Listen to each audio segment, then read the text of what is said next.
Oke, selamat siang buat anak-anak didik kami siswa-siswi SMP Negeri 2 Bandar, khususnya kelas 9 ya. Pada hari ini harapan Ibu buat kamu ya semuanya dalam keadaan sehat dan lebih semangat walaupun kita belajarnya melalui daring ya. Kita belajar melalui daring pada saat masa ini ya, mudah-mudahan kita doakan kiranya COVID-19 ini cepat berlalu sehingga kita dapat belajar secara tatap muka. Ibu sebenarnya sudah pingin kali ketemu dengan kamu, anak-anak kami yang kami cintai, karena saya juga sudah rindu melihat kalian ya. Jadi sekarang harapan Ibu, marilah kita sama-sama berdoa agar kiranya COVID-19 dapat berlalu secepatnya dan kita dapat kembali tatap muka seperti biasa. Ya, pada pagi hari ini Ibu akan memberikan materi pelajaran kita dalam seni rupa. Adapun pokok bahasan kita yaitu memahami unsur, prinsip, teknik, dan prosedur berkarya seni lukis dengan berbagai bahan. Sebelum kita melanjutkan materi kita, Ibu akan memberikan tujuan pembelajaran kita yang akan kita capai, yaitu pertama, siswa mampu mengidentifikasi berbagai pengertian seni lukis. Kemudian yang kedua, siswa mampu mengelompokkan beberapa jenis lukisan berdasarkan tema-tema tertentu. Yang ketiga, siswa mampu mengidentifikasi berbagai aliran karya seni lukis. Yang keempat, siswa mampu mengidentifikasi berbagai macam alat dan bahan berkarya seni lukis. Yang kelima, siswa mampu membuat sketsa lukisan dengan berbagai tema. Yang keenam, siswa mampu berkarya seni lukis dengan berbagai media yang ada di lingkungan sekitar. Baik, Ibu harapkan semuanya pada fokus ya menerima pelajaran dari Ibu, karena Ibu hanya menerangkan secara ringkas. Jadi kamu harus simak, jangan ada yang bermain-main. Tolong kamu perhatikan baik-baik ya. Di sini kita mulai pelajaran kita, materi kita pada semester ganjil ini yaitu mengenai seni lukis ya. Sebelum kita melanjut ke pelajaran kita selanjutnya, kita harus terlebih dahulu mengetahui apa itu pengertian dari seni lukis ya.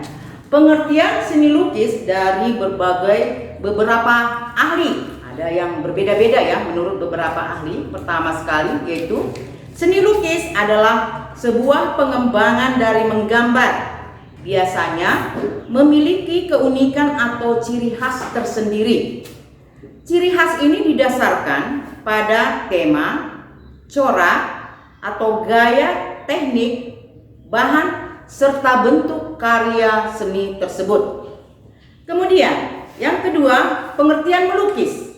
Melukis adalah kegiatan mengolah medium dua dimensi atau permukaan datar dari objek tiga dimensi untuk mendapat kesan tertentu dengan melibatkan ekspresi, emosi, dan gagasan pencipta secara penuh. Sehingga sebuah lukisan harus dapat menerjemahkan apa yang ada di dalam objek tema atau gagasan secara representatif. Ini pengertian melukis menurut Sudarso SP ya. Inilah pengertian melukis menurut Sudarso SP.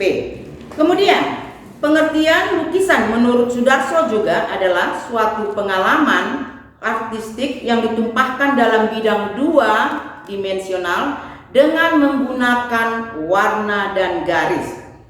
Jadi di sini dapat kita ambil kesimpulan dari tiga pengertian seni lukis tadi. Kita ambillah kesimpulan, yaitu pengertian seni lukis merupakan cabang dari seni rupa yang pengungkapannya diwujudkan melalui karya dua dimensional, di mana unsur-unsur pokok dalam karya dua dimensional ada garis, warna, dan bentuk. Setelah kita mengetahui apa itu pengertian seni lukis, kita lanjut harus mengetahui apa itu tujuan berkarya seni lukis. Tujuan berkarya seni lukis ada beberapa tujuan ya. Pertama, tujuan religius. Yang kedua, tujuan kritik sosial. Yang ketiga, tujuan ekspresi. Yang keempat, tujuan komersil.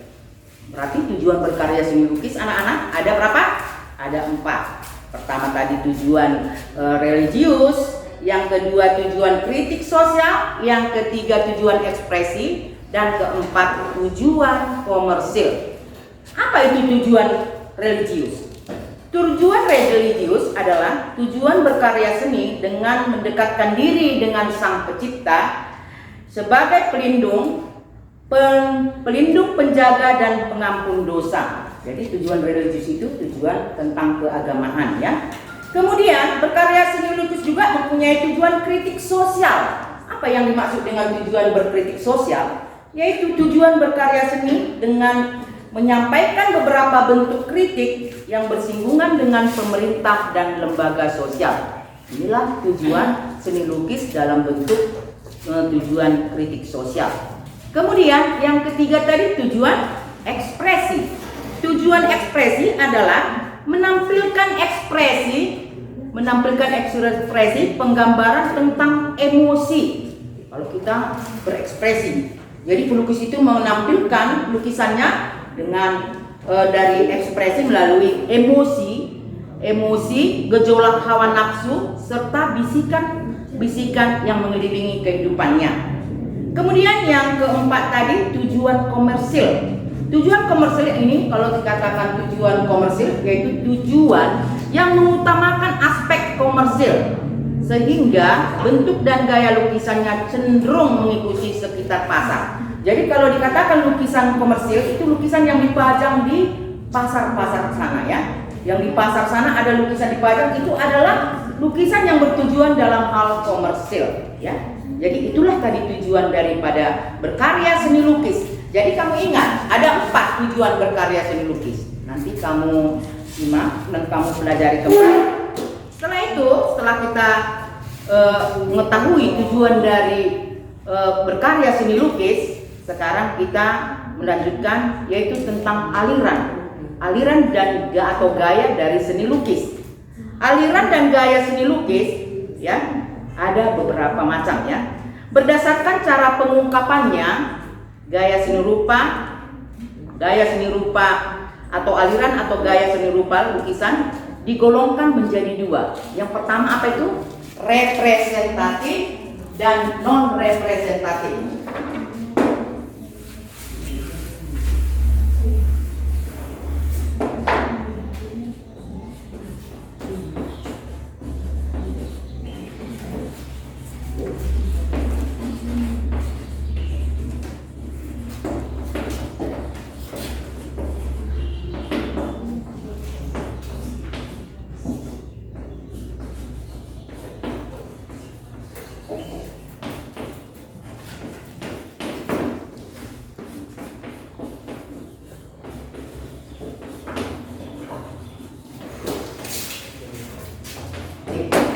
Oke, aliran atau gaya daripada seni rupa dapat dibagi 2. Pertama tadi aliran representatif dan kedua aliran non representatif. Apa itu aliran representatif? Aliran representatif adalah perwujudan gaya seni rupa menggunakan keadaan nyata pada kehidupan masyarakat dan gaya alam. Jadi representatif itu adalah seni rupa yang menggunakan keadaan nyata pada kehidupan masyarakat ya. Gaya seni rupa representatif itu dapat lagi digolongkan menjadi beberapa bagian, yaitu pertama naturalisme, yang kedua realisme, yang ketiga romantis, yang keempat ekspresionisme, yang kelima impresionisme, dan yang keenam surrealisme. Jadi anak-anak harus ingat ada berapa gaya representatif. Ada berapa bagian yang termasuk dalam gaya representatif? Ada 6 ya. Pertama tadi naturalisme, kemudian realisme, kemudian romantis, kemudian ekspresionisme, kemudian impresionisme, dan yang terakhir surrealisme. Di sini Ibu sedikit terangkan tentang apa itu aliran naturalisme supaya kamu lebih jelas. Nanti waktu mengerjakan tugas, kalau Ibu kasih tugas, kamu sudah lebih paham karena Ibu sudah jelaskan ya. Jadi kamu harus ingat, simak ya. Di sini kita lihat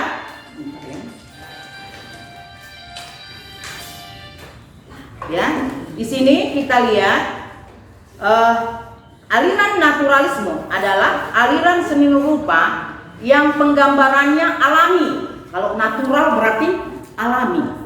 Naturalisme alami. Jadi aliran seni rupa yang penggambarannya alami atau sesuai dengan keadaan alam.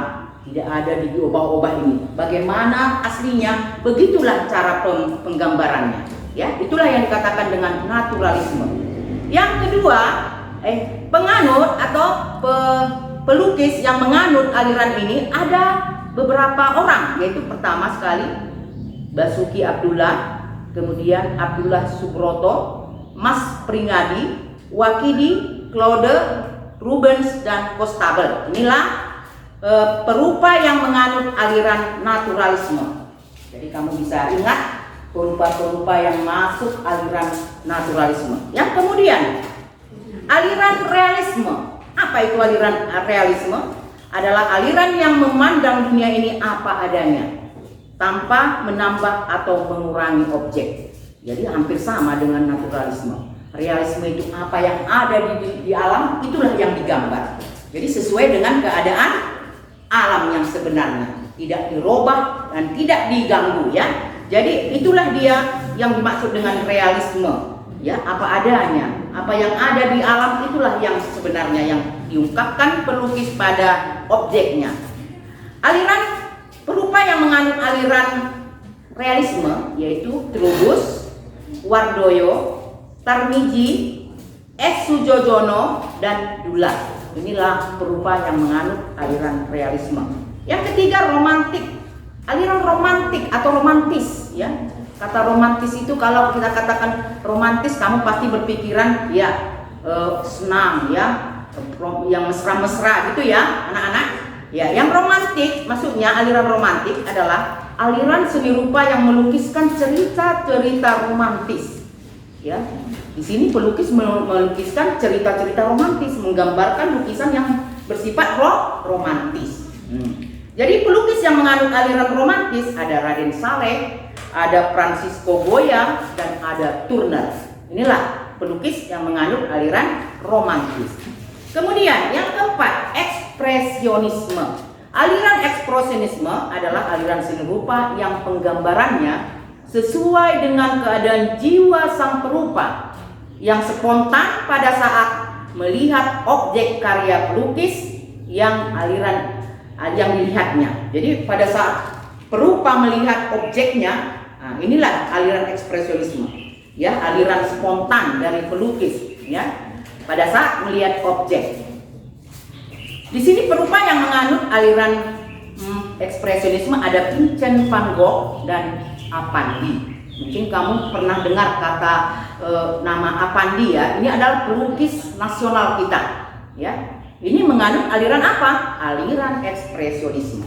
Kemudian selanjutnya aliran impresionisme adalah aliran seni rupa yang penggambarannya sesuai dengan keadaan kesan saat objek tersebut dilukis. Pelukis aliran ini yaitu Claude Monet, bukan monyet ya nak ya, Monet, Claude Monet, Georges Seurat, Paul Sejane, Paul Gauguin, dan S. Sujojono ya, oke. Kemudian yang terakhir aliran surrealisme, aliran seni lukis yang menggunakan bentuk dan warna seperti di dalam mimpi. Pelukis dari aliran ini adalah Salvador Dali, Ivan Sagita, Agus Kamal, dan Boyke Aditya. Oke. Selanjutnya tadi ada dua ya, ada dua gaya dan aliran dan gaya seni rupa tadi representatif. Sekarang non representatif, yaitu aliran seni lukis yang menekankan pada unsur-unsur formal. Apa itu unsur-unsur formal? Yang termasuk ke dalam unsur formal yaitu struktur, unsur rupa, dan prinsip estetik. Gaya seni rupa non representatif berupa susunan garis bentuk, bidang, warna yang terbebas dari alam. Oke, penganut aliran non representatif adalah Wassily Kandinsky, Yuan Miro, Amri Yahya, Fajar Siddiq, Sadali, dan Bat Mukhtar. Inilah pelukis yang menganut aliran non representatif. Ya, ini tadi sudah kamu pahami, ya. Aliran atau gaya seni rupa itu ada 6. Pertama tadi naturalisme, kemudian yang kedua realisme, yang ketiga romantis, yang keempat ekspresionisme, yang kelima impresionisme, dan yang terakhir surrealisme. Sekarang lanjut mengenai tema. Di dalam seni lukis kita juga mempunyai tema, ya. Tema adalah, sebelum kita lanjutkan tema dalam seni lukis, kita harus menjelaskan dulu apa itu pengertian dari tema. Tema adalah gagasan atau ide atau pokok pikiran yang ada di dalam sebuah karya seni, baik karya seni 2 dimensi maupun karya seni 3 dimensi. Jadi ide, tema itu ide atau pokok pikiran, ya. Kemudian di dalam melukis ada beberapa macam tema. Ada beberapa macam tema yang harus kita perhatikan di dalam melukis. Tema apa itu? Pertama, tema manusia dengan dirinya sendiri. Itu tema yang pertama. Tema yang kedua, manusia dengan manusia yang lain. Tema yang ketiga, manusia dengan alam sekitarnya. Tema yang keempat, manusia dengan alam benda. Tema yang kelima, manusia dengan alam hayal. Kemudian yang keenam, manusia dengan aktivitasnya. Jadi ada 6 tema dari dalam berkarya seni lukis. Kamu harus ingat. Kalau ada nanti tugas, kamu sudah bisa jawab. Ada berapa tadi tema dalam seni lukis? Ada 6. Pertama, manusia dengan dirinya sendiri, manusia dengan manusia yang lain, manusia dengan alam sekitar, manusia dengan alam benda, manusia dengan aktivitasnya, dan manusia dengan alam hayalnya. Oke? Bagaimana yang dikatakan manusia dengan dirinya sendiri? Di sini pelukis yang memakai tema manusia dengan dirinya sendiri, yaitu pelukis yang memakai objek daripada lukisannya itu adalah dirinya sendiri. Jadi objek lukisan dari pelukis ini tidak ada yang lain. Siapa? Dirinya sendiri. Makanya dikatakan temanya itu manusia dengan dirinya sendiri. Oke? Kemudian yang kedua, tema yang kedua, manusia dengan manusia yang lain. Di sini pelukis memakai orang lain sebagai apa? Sebagai objek lukisannya. Siapa itu orang lain? Ya, orang lain itu boleh istrinya, boleh anaknya, boleh apa lagi? Boleh teman-temannya, dan boleh orang-orang yang di sekitarnya. Inilah yang dikatakan dengan tema manusia dengan manusia yang lain. Yang ketiga, manusia dengan alam sekitar. Nah, di sini pelukis memakai tema manusia dengan alam sekitar. Apa yang mereka boleh buat objeknya? Banyak. Ya, objeknya misalnya gedung, misalnya apa lagi? Pemandangan alam, misalnya apa lagi? Banyak lagi, pohon-pohonan, hewan, dan lain-lain. Jadi pelukis menggunakan tema manusia dengan alam sekitar, banyak yang boleh dilukis. Kemudian yang keempat, manusia dengan alam benda. Di sini pelukis menggunakan objek itu dengan memakai apa? Menggunakan apa? Benda yang ada di sekitarnya. Apa itu benda yang ada di sekitarnya? Yaitu pertama sekali ada meja, ada kursi, ada papan tulis, ada piring, ada gelas, ada cangkir. Itu semua termasuk dalam tema manusia dengan alam benda. Jadi apa benda yang ada di sekitarmu? Inilah yang kamu gambar. Inilah yang boleh kamu gambar dengan tema apa? Manusia dengan alam benda. Kemudian manusia dengan alam hayal. Ya, manusia dengan alam hayal. Ya, manusia itu selalu pasti pernah menghayal, ya. Anak-anak pasti pernah menghayal. Enak nggak menghayal? Enak sekali. Pekerjaan yang paling enak adalah menghayal. Nah, hayalan itu bermacam-macam. Ya, jadi pelukis di sini melukiskan lukisannya, objeknya itu dengan memakai dengan hayalannya, hayalan yang ada di dalam pikirannya. Kemudian yang terakhir, manusia dengan aktivitasnya. Ini kita lihat di sini, lukisan apa yang bisa kita buat dalam tema manusia dengan aktivitasnya? Ya bisa saja kita ambil manusia, yaitu misalnya nelayan yang sedang menangkap ikan di laut. Itu adalah aktivitasnya sehari-hari. Jadi ini kita buat, kita gambar. Kemudian apa yang cocok tema di sini adalah tema manusia dengan aktivitasnya. Selain nelayan, apalagi guru saya yang sedang menerangkan ini. Ini merupakan tema, boleh kamu gambar ibu nanti waktu menerangkan dengan tema apa? Manusia dengan aktivitasnya. Jadi ibu sekarang mengerjakan aktivitas ibu. Apa yang mengajar? Nah, untuk itulah dia contoh tema manusia dengan alam aktivitasnya.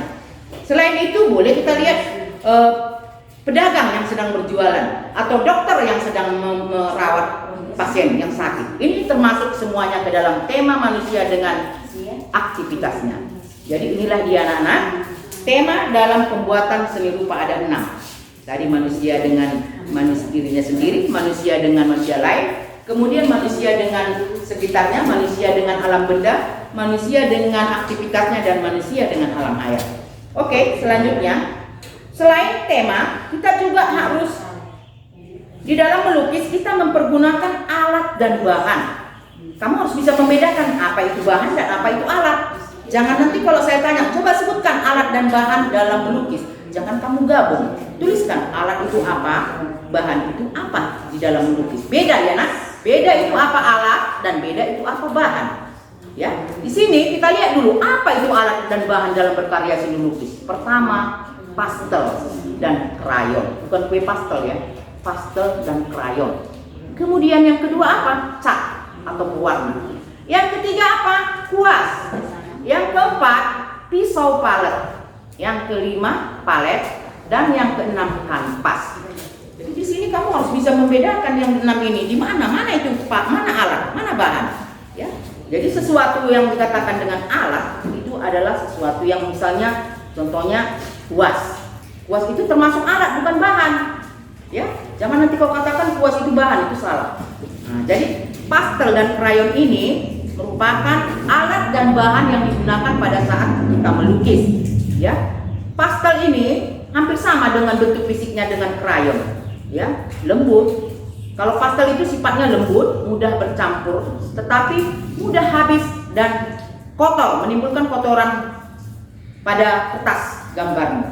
Tapi kalau krayon itu sifatnya padat, kemudian terang dan mengkilat dan tidak mudah luntur atau habis, ya. Inilah dia beda pastel dan krayon. Kemudian cat atau pewarna dapat dibagi 3. Di dalam melukis kita memakai cat atau pewarna itu ada 3 cat atau pewarna. Apa itu? Yaitu cat cair berbasis air, cat minyak berbasis minyak, dan cat akrilik. Cat akrilik itu apa? Yaitu cat yang terbuat dari plastik, cat yang khusus untuk plastik, ya. Oke, sekarang selanjutnya kuas. Kuas itu apa fungsi kuas? Oh iya, tadi ibu lupa. Di sini ada ibu buat gambarnya Bapak Ibu ya. Ini ada tadi krayon, pastel dan krayon, kemudian cat pewarna baik itu minyak, air maupun cat akrilik. Kemudian ada kuas. Apa itu fungsi kuas? Fungsi kuas yaitu untuk alat untuk mencat, ya. Alat fungsi kuas itu untuk menguas atau mencat ke media lukis. Jadi kuas ini yang kita gunakan untuk mengambil cat dan kita lukiskan pada kertas lukis atau gambar. Kemudian palet. Palet itu adalah tempat mencampur air, mencampur cat. Pernah lihat tempat cat itu? Itulah yang dikatakan dengan palet. Palet itu tempat untuk mencampur cat waktu melukis. Kemudian ada pisau palet. Pisau palet itu bagaimana? Ada pisau palet ini. Pisau palet itu ada bentuknya runcing, ada bentuknya lurus. Ya, ini tujuannya itu apa? Hampir sama dengan kuas. Sama-sama mengambil cat dan mengoreskan pada kertas daripada gambarmu, ya. Dan kemudian yang terakhir ada kanvas. Pada umumnya kalau melukis kita menggunakan kanvas. Selain kanvas ada lagi bahan enggak untuk melukis? Ada, yaitu boleh kita melukis pada kertas, boleh pada tembok atau dinding, kemudian boleh pada kaca juga boleh. Ya, jadi inilah yang dikatakan dengan alat dan bahan dalam berkarya seni lukis. Oke? Ya, untuk pelajaran kita kali ini, Ibu sudah sampai di sini. Saya harap nanti kalau Ibu kasih tugas, kamu sudah bisa menjawab dengan baik atau mengerjakannya dengan baik. Ya, kalau kurang paham boleh kamu cari di internet, juga boleh kamu lihat ya. Jadi di sini ada Ibu kasih tugas yang akan diberikan kepada kamu. Nanti kamu kerjakan dengan baik dan kamu kirimkan sama Ibu ya, kirimkan. Biar saya periksa dan saya buat nilai kamu. Jadi kamu jangan ada yang hanya menonton tapi tidak mengerjakan. Tolong kerjakan tugas yang Ibu berikan dan berikan tepat pada waktunya. Oke? Di sini apa tugasmu? Pertama, carilah dari media, surat kabar atau majalah, tokoh seniman seni rupa yang ada di daerahmu, bukan yang ada di Indonesia ya nak ya, yang ada di daerahmu. Di mana kamu tinggal, disitulah kamu daerahmu. Jadi tolong kamu cari tokoh seniman seni rupa yang ada di daerahmu, yang masih berkarya seni, masih aktif, terutama seni lukis. Kemudian kamu lengkapi data berikut. Ya. Nah, kamu bisa lihat bagaimana formatnya, apa yang perlu kamu kerjakan. Pertama,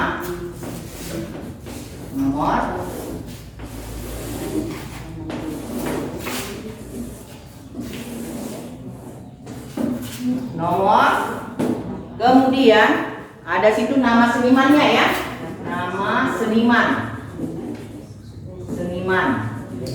lihat ya, seniman. Kemudian ada di situ juga judul karya lukisannya, judul karya. Kemudian selanjutnya aliran gaya. Aliran tadi yang saya terangkan itu kamu pakai. Aliran apa dia? Aliran imperialisme kah atau aliran surrealisme kah? Itu kamu buat, kamu sesuaikan dengan apa? Gambar lukisan yang kamu cari. Kemudian inilah nanti yang kamu akan kerjakan ya.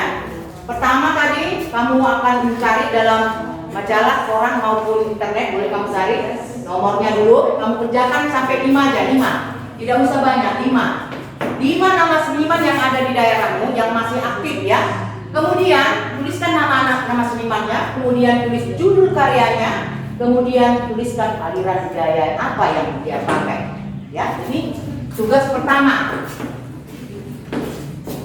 Tugas kedua sama ya. Tugas kedua yaitu setelah kita mempelajari gaya serta tema lukisan, carilah gambar lukisan dari berbagai sumber koran, majalah atau internet. Kemudian tempel dan lengkapi data sebagai berikut. Nanti kita sini belajar tentang tugas yang kedua ini tentang apa? Tentang tema. Jadi apa yang perlu kamu cari di sini? Carilah lukisan yang bertemakan yang 6 ini tadi. Pertama kali tema manusia dengan dirinya sendiri. Kamu cari lukisannya yang sesuai temanya dengan manusia dengan dirinya sendiri. Kemudian kamu tempel. Di sini saya buat formatnya ya. Yaitu nomor. Pertama nomor. Kedua tema atau lukisannya. Tema atau lukisannya. Kemudian di sini ada judul lukisan. Judul lukisan. Sampai ya. Yang kelima gaya lukisan. Yang selanjutnya gaya lukisan. Oke. Pada tugas yang kedua ini nanti nak ya. Di sini kamu mencari lukisan yang khusus untuk tema. Tema yang 6 tadi, kamu cari semuanya. Ya, lukisan yang berhubungan dengan tema yang kamu buat, kemudian tuliskan judul lukisan yang kamu buat dan tuliskan gaya lukisannya. Oke? Saya harap tugas yang saya berikan ini dapat kamu kerjakan dengan baik dan boleh bekerja sama dengan temannya ya. Kamu boleh cari di internet, di koran, di majalah. Jadi kerjakanlah dengan baik dan rapi dan boleh kamu antar setelah selesai kamu kerjakan. Oke? Dan harapan ibu kamu selanjutnya sehat-sehat, kita menjaga Jagalah kesehatan supaya kita terhindar dari COVID-19. Ya, harapan Ibu untuk selanjutnya kita dapat bertemu dengan dalam keadaan sehat. Oke, kami akhir kata Ibu akhiri, selamat siang. Terima kasih.